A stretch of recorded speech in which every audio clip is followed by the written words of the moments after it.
hard to get. First off, it wasn't that easy to get a Cadillac, so let's just Right. keep it 100. Yeah. So, but I'm gonna play some of the song, and the simplicity of how this woman was too hype just blew me, and I couldn't stop laughing and kept rewinding it.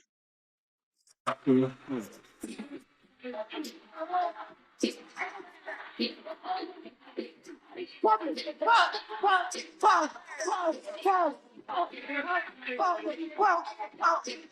me pause right here though. He's super happy to be on this Apollo stage.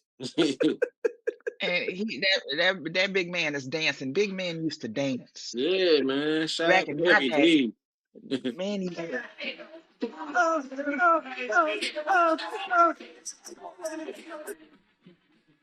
Put on my best.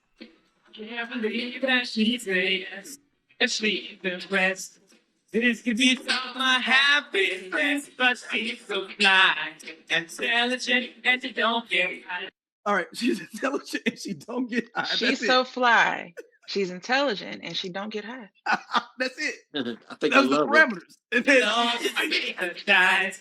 It's up to me, and it grown man, they don't even bother. The way you sample pants, thinking no time don't bother. Hey, free, you understand? that's how she was too hype, y'all.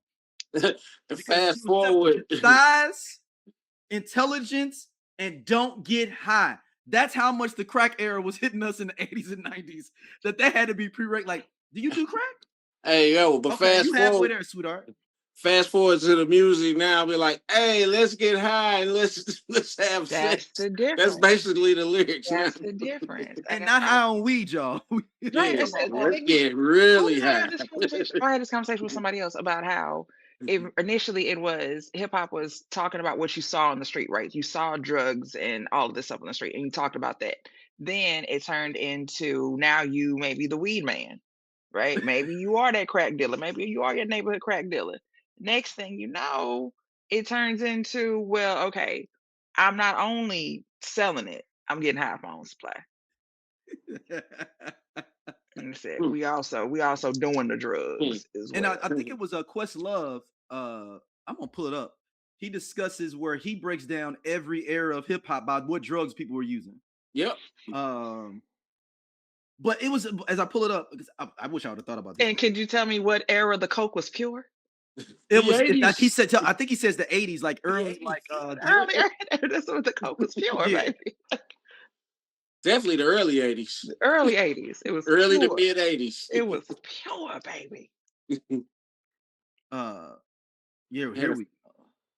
Because he was on Trevor Noah. All right, yeah, he was on Trevor Noah discussing this. But I was like, it was so simple. And then Stacey said, and I was like, man, we were on our group chat, and I was like, man, maybe we need to get back to that. Like just more simplistic things instead of the 50-50 conversations, the she gotta be doing this, what she bring to the table.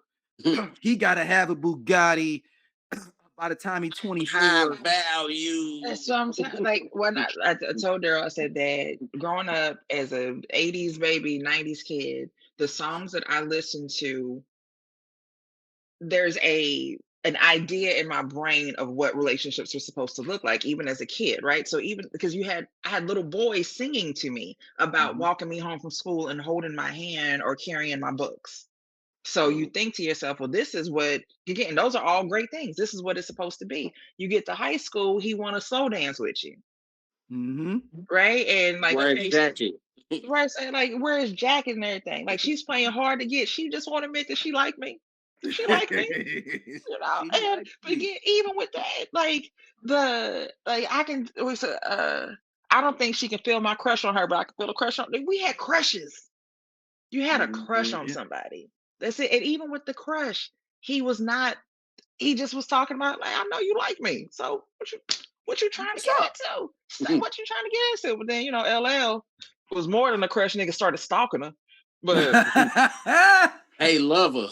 Hey lover, this is more than a crush. It was a felony. It was a restraining order, is what it was. But he's kind of the king of dirty macking though. Right. But on the rap side. Yeah. He's got a lot of songs where he was like, I don't think about lounging. Yeah. What's the dude? No, what's the dude? LL Scratch. If you don't want to, don't waste the time. I'll take Oh, it. yeah. Yeah. Now that was we discussed this on the Dirty Mac episode. Y'all can go back in the archives. You did say in there though, it is actually a difference. He's saying like, if you don't want her, I'll take her. He's actually telling him like, if you bullshitting, I will take her. Like, don't waste the time now, because I gotta make a Dirty Mac playlist. right. Oh, Like, I need to do that. they say I already been in the DMs pretty much. So I'm saying, if you don't want us, she already told me what you ain't doing. So here's the clip where Questlove talks about drugs and music and how he identifies them. All my chapters are based on the 5-year. Yes. You know. Yeah. The first phase cocaine, second phase. Yeah. You have one of the more interesting ways of breaking hip hop down. Like where most people would talk about hip hop just in a decade, or most they would say this was an era. You broke hip hop down by the drug that was pervasive at the time. Yeah. And it's one of those things in stand up. We always talk about it. We go, there's always that moment where a comedian will get on stage and they will say something so painfully obvious that you don't understand why you never saw it, but it is so genius because nobody could see it because it was right in front of them. I feel like you revealed that with the way you broke hip hop down. Like, well, when Chuck D said like we wanted to be music's worst nightmare, and because it was the crack era, he wanted his music to sound what crack felt like. Right.